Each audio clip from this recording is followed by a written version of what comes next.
جاتے جاتے رسول نے تمہیں ایک گفٹ دیا، کیوں دیا؟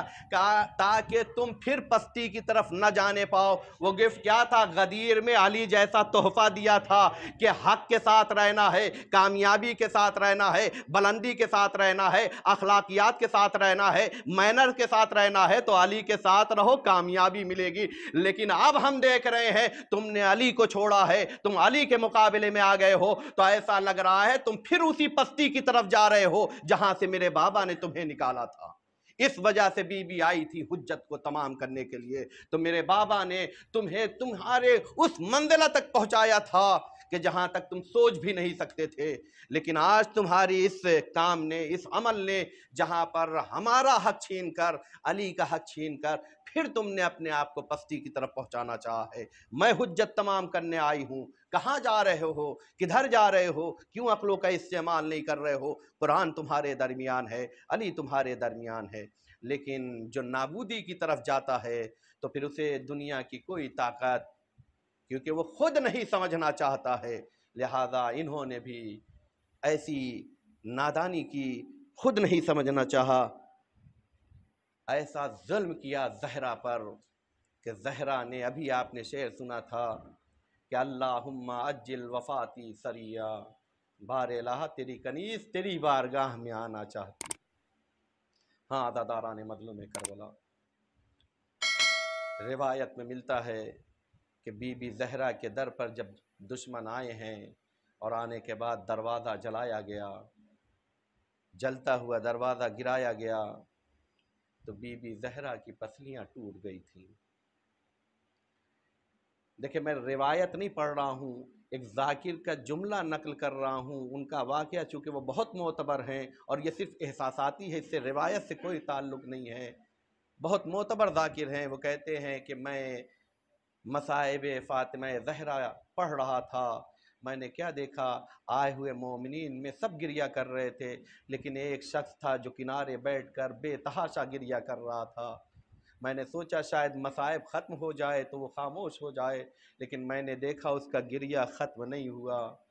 میں نے کہا شاید ماتم ہو رہا ہے، ماتم ختم ہو جائے گا تو وہ چپ ہو جائے گا، لیکن وہ کہتے ہیں کہ ماتم ختم ہوا، نوحہ ختم ہوا، مومنین چلے گئے، لیکن وہ روتا ہے۔ اب اس عالم اور ذاکر سے رہا نہیں گیا، قریب گئے، کہا کوئی مشکل ہے، کوئی پریشانی ہو تو بتا دو۔ کہا نہیں کوئی پریشانی نہیں ہے، کہا سب گریہ کرتے رہے اور گریہ کرتے کرتے چلے گئے، لیکن تمہارا رونا اور گریہ کرنا ابھی تک ختم نہیں ہوا۔ ایک مرتبہ سر کو اٹھایا، اٹھانے کے بعد کہتا ہے کہ میں پیشے سے ڈاکٹر ہوں اور میں جانتا ہوں کہ پسلی کی ہڈی ٹوٹ جانے کے بعد کتنی اذیت ہوتی ہے، میں تو یہی سوچ کر گریہ کر رہا ہوں میری شہزادی 75 دن تک یا 95 دن تک زندہ کیسے رہی، کیونکہ پسلیاں ٹوٹنے کے بعد ارے سانس کا لینا مشکل ہوتا ہے، سانس کا چھوڑنا مشکل ہوتا ہے۔ میں یہی سوچ رہا ہوں بی بی سانس کیسے لیتی تھی، کیونکہ سانس لینا بھی موت ہے، سانس چھوڑنا بھی موت ہے۔ میری بی بی، میری شہزادی 75 یا 95 دن تک زندہ نہیں تھی، بلکہ ہر لمحے موت کے منہ میں جاتی۔ سيعلم الذين ظلموا أي منقلب ينقلبون ألا لعنة الله على القوم الظالمين۔